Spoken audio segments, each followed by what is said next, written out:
isn't it getting a bit cold now?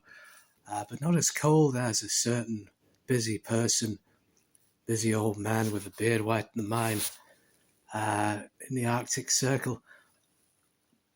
But this old building I'm in now, I mean, should it not be easier to heat? Imagine if buildings were machines that produce their own energy.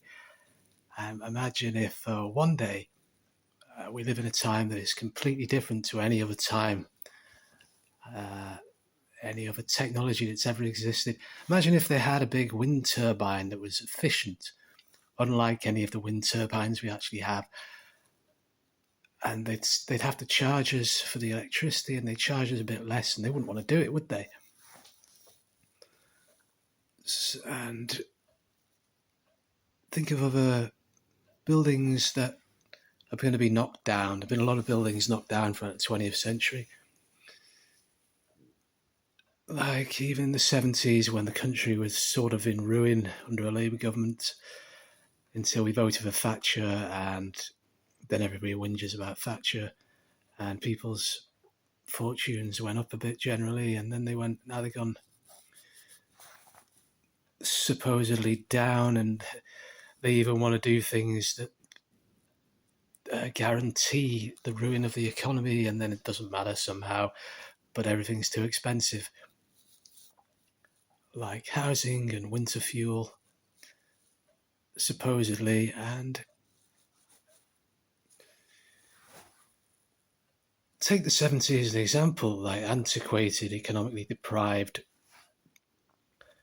Yeah, you're going to lose a few buildings like we lost in this town, maybe before my time, and there have been buildings before that in the 60s, I think, like the chapel on Chapel Street in the 70s, Palace Hotel, I think KGB Grammar, before it became the sixth form. And also, well, 60s, another Stratton Hall Bearing Bank country house in Winchester springs to mind, has been brought to my attention this week. Why would you have to get rid of that? You think they'd have the money to keep that, and it was sort of one of those styles of building, the portico, the Greek style portico and the pillars. But